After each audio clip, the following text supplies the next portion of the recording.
sort of get here a bit later than I hoped to anticipate it. We've been at a food festival this morning, which I have to say I did greatly enjoy. And as people who know me will know that I go through a large number of suits every year. I have a suit of being the best food minister that this country can predict. Can I say how pleased I am to join you this afternoon? When the note, the invitation came from the organisers of this conference, I was very anxious that we accept this invitation. Because you were in my constituency last year. I think a number of you visited 6000 Abertillery, and I remember the rain. I remember how pleased you were to get inside, and it's good to have the opportunity to come back and to continue the conversation perhaps we started last year.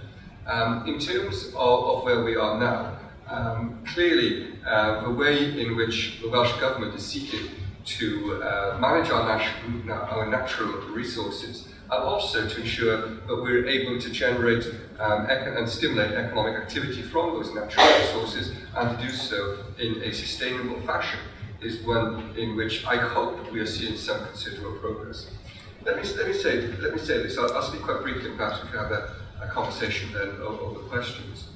The area you visited last year, and the area I represent, brings together a number of different aspects of our history, our culture, and our economy. The Industrial Revolution started in the eastern valleys, or the western valleys of Monmouthshire, eastern valleys of Wales, and we are trying to recreate and reconnect our people with our history. The great economies of this world had some of the basic industrial processes discovered, launched, and learned in the valleys of South Wales. We also have a connection to the hills and the environment of South Wales through both the development of our communities and also the development of our culture and our people. I was walking on a high common, Mynydd Mine, of course you know it, above Pontypool on Monday morning, and talking to farmers and graziers, people who own, manage, and work that land. You're always hit again by the connection that we've had and we have in the industrialised valleys of South Wales between ourselves and our environment. I grew up in Tredegar, in the place I now represent in the National Assembly, and I remember now that we used to, sometimes on school days, I probably should be saying that, but certainly in school holidays, would cycle 2 or 3 kilometres into the national park and then terrorise our friends and colleagues in Llangollen and Talabont and elsewhere. And the connections that we then had, and the connections between the places from which we were born and brought, and the places in which our economy was based, and the natural environment were natural and were organic. Today, I feel that to some extent we need to reinvent and re-engineer those connections. And when I was talking to those farmers and graziers in Mynydd Mine on Monday, I was struck by the way in which that connection has in some ways been eroded. They would speak about the land which was then grazed far more heavily than it is today, had far more biodiversity than it has today, and also had far more human interaction than it has today. And in all sorts of different ways, in perhaps our history of the last few decades, I'm sure Wales isn't alone in this, has been that we've had some very good people trying to do good things, but with very unfortunate consequences, shall we say. We have told those graziers that they need more stock in the land, and we have then paid them to remove that stock. We have paid them to slaughter that stock, and now we're telling them to restock. And you wonder why they lose their patience with politicians, and so do I. Let me say this, we need to learn these lessons, and we need to not just simply re-engineer the basic human connections we had with the natural environment, and which in some ways I feel we may be losing. But we need to do so for a purpose as well. And I think, I'm here on a Friday today, usually on Friday today, I'm very much protected to spend time in my constituency. If you ask me what are the key challenges facing us. I'll be interested to see the report which I see Crew is producing on Triga in the new year. But when I think about some of the key challenges facing us, certainly the economy is there. The economy is fundamental and runs right through all the different things we need to achieve. But when I really think hard about some of the challenges facing my constituency, public health and lifestyle issues are as great as economic issues. You know, when I talk to the local health board, I talk about poor diets, from conversations we're having in Abergavenny this morning. We talk about the lack of connection and understanding of the place of food in society. We talk about the lack of connection and the lack of engagement now between ourselves in an urban community and the local environment. We need to be reconnecting all of those different things, and for me, that is an urgency. It is something that we cannot put off.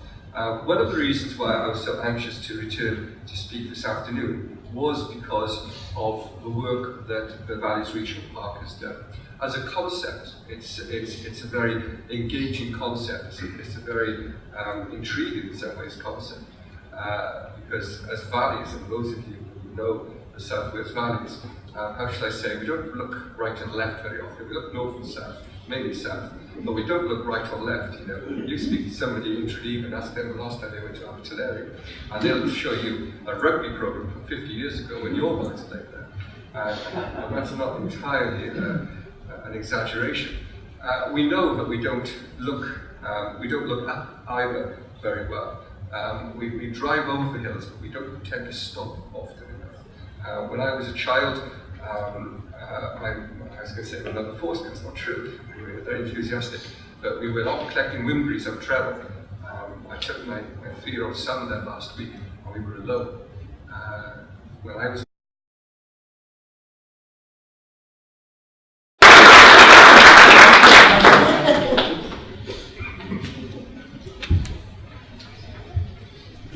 Thank you very much. Thank you for the welcome.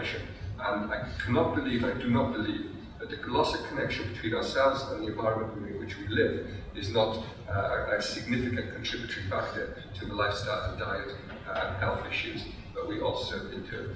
So I won't say much more this afternoon, but what I will say is this.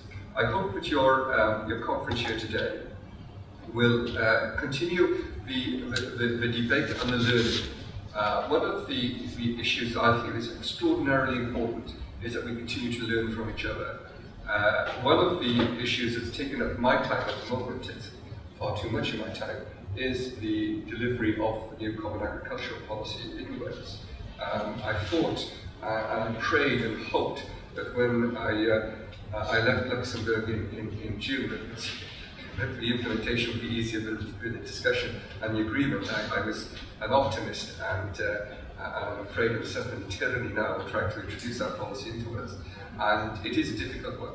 But we have the opportunity to now look again at how we use public spending as a force for good, and as we use public spending in order to change and affect the livelihoods and life opportunities of people across Wales. This government is committed to tackling the poverty that we see up and down our country. This government is committed to tackling that poverty, not simply in terms of the material and economic poverty that we see and that we can quantify and that we can visualize.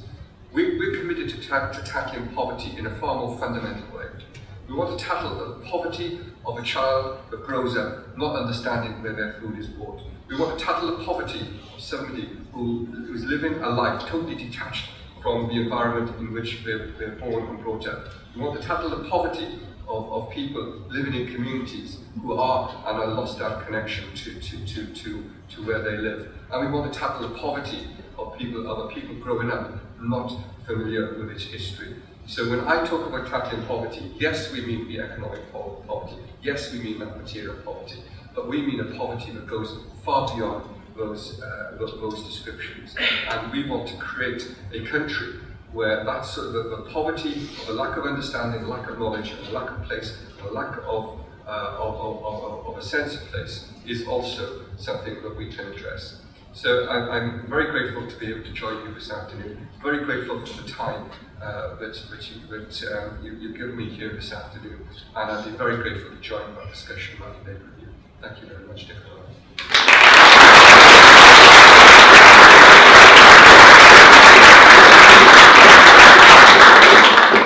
A few minutes for some questions. If anybody wanted to ask the Minister some questions, once he's available.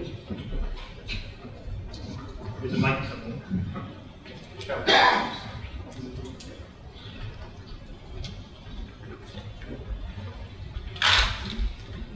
Thank you, Minister. Living in Evervale, I'm not sure you should be speaking to me from here. We heard this morning from Dr. William Bird about some research that he's undertaken looking at the declining size of area that children have to play in over the last 3 generations. Really useful and helpful research that's been undertaken. Listening to you talking, your childhood memories of the distance that you had to play in as a child. But I think it's pretty clear that connection with outside space is diminishing with children, and the scale of the space within which they play is diminishing. I guess my question is, what are the kind of key things you think the Welsh Government could do to kind of redress this balance, to kind of re-engage young people with a wider area? What are the kind of key issues you think that we could address? Thanks, Mark. So your friends asking difficult questions. In terms of what we are trying to do as a government, I thought the creation of Valleys Regional Park is a part of answering that question, and also you're re-engineering, if you like, some of the paths and the ways in which we used to travel and understand. When I went on my bike travel from Tregear, I used to drive up the old quarry road, and then down into Llangollen and across the hills into Tanabont, through the old quarries and the rest. I find it unbelievable that now somebody's put a barrier across there, stopping people from doing so, and stopping people from having access to that area, which was in many ways a lung for the town as a whole. I think we do need to re-engineer access, and we are doing that at the moment.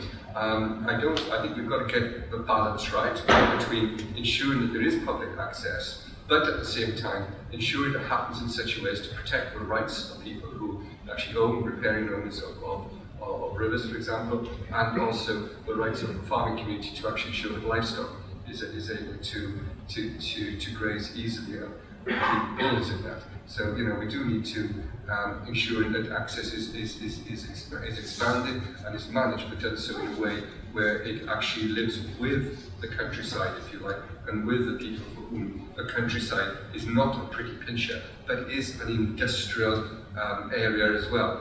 I think one of the most beautiful views you find anywhere in the world is that view. This is, for those of you who know it, over Llangollen Moor, looking at the Black Mountains and Brecon Beacons, Llangos Lake, and the rest of Breconshire there. And people will look at that and think that's a picture postcard view of Wales, the mountain environment and the farmland. But it is also a profoundly industrial landscape, in the same way as the landscape you've just left behind you to the south and the South Wales valleys is an industrial landscape. And in managing access to people, we have to be mindful that we want the countryside of Wales to be a living and breathing countryside where people a living and a livelihood, where communities are allowed to live and to breathe, and not simply converted into a leisure park for people or a retirement home for people. So we need to get those balances right, and we need as a government, I think, to do so. Cameron has announced some time ago, a few weeks ago, some more support for cycling, which is something which is close to my own heart. And he rightly points out that we hear these announcements in England from UK government who are replacing some of what they cut a few years ago. We are announcing new money because we didn't cut the old money. I think that's the important point to make. But we do need to ensure that activity, personal physical activity, if you like, is something which is supported and promoted and done so in a way which is safe and controlled. And that is why we are looking at the moment at some of the access issues, and why we are, of course, also promoting an active travel bill in that session of December. Right. Do you think that it's more of a mindset thing than an access thing, really.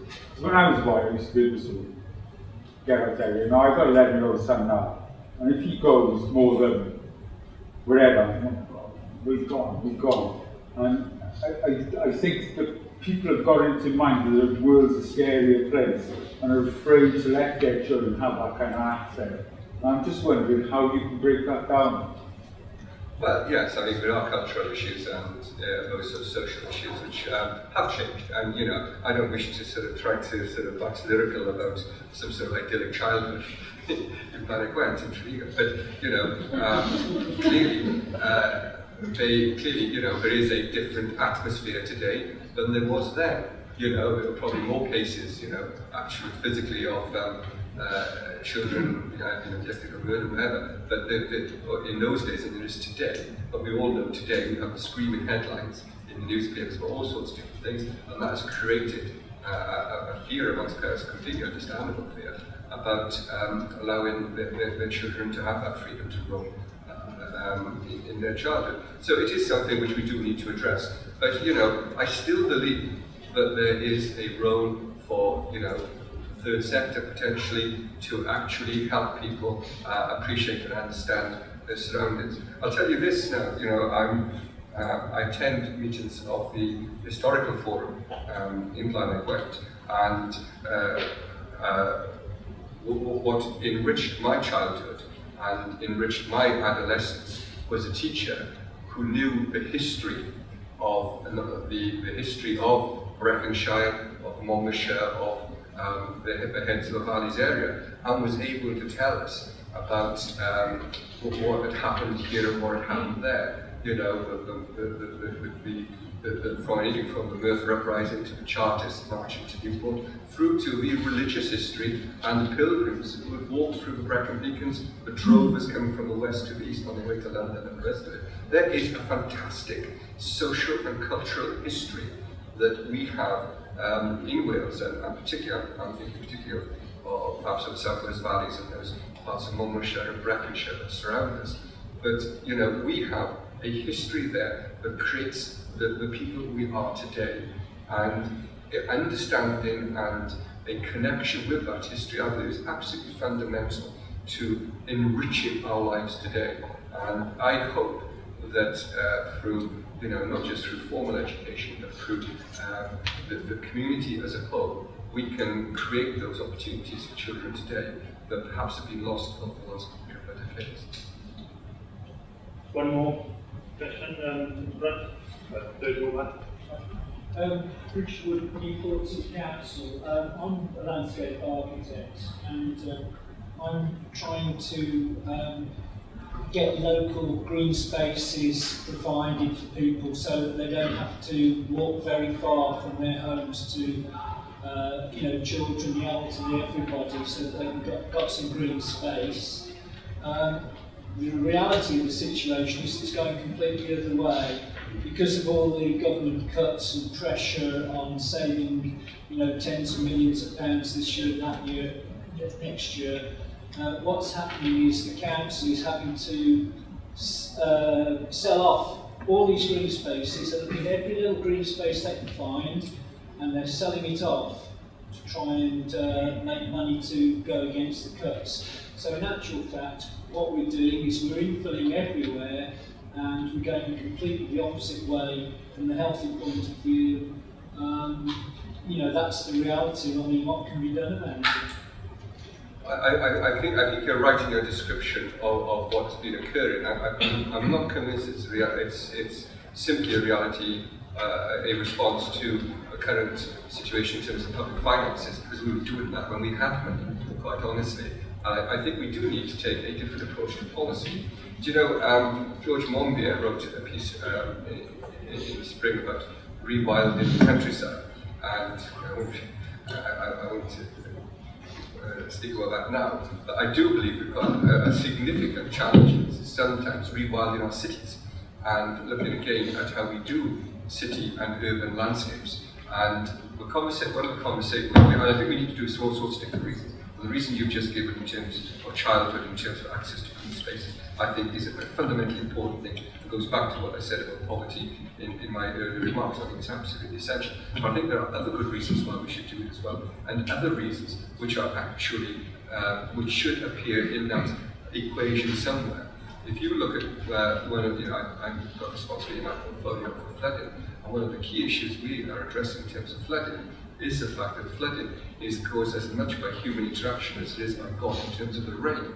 And what we do not do very well, and every time I visit a community that's been affected by flooding, they want me to build a great big concrete wall, and I don't blame them for that. In fact, I probably would as well. However, what you know and I know, and what we all intellectually appreciate and understand, is that what we really need to do is to manage water better. And one of the ways that we can do that is by having more green spaces in urban environments and less hard tarmac concrete spaces in urban environments, which are collecting water, put it into a sewage system, so we are then spending money cleaning and cleansing water that has never been dirty. And it's a ludicrous economy, and it doesn't work.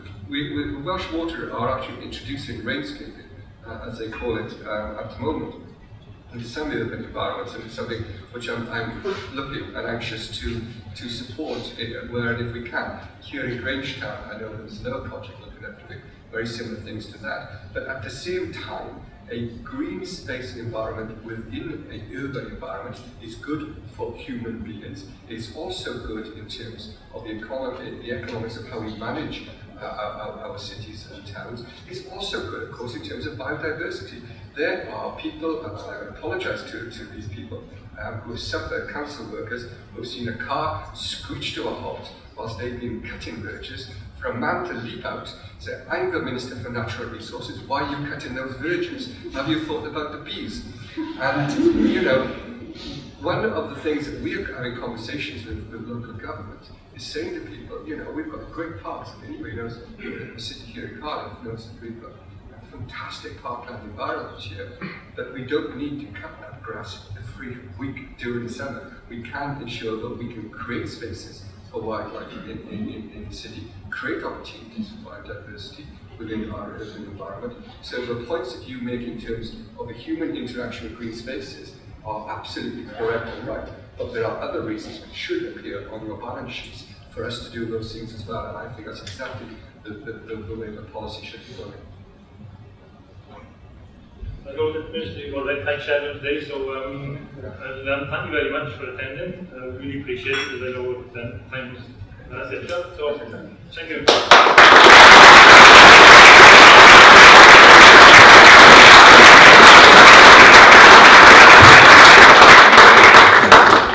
So next.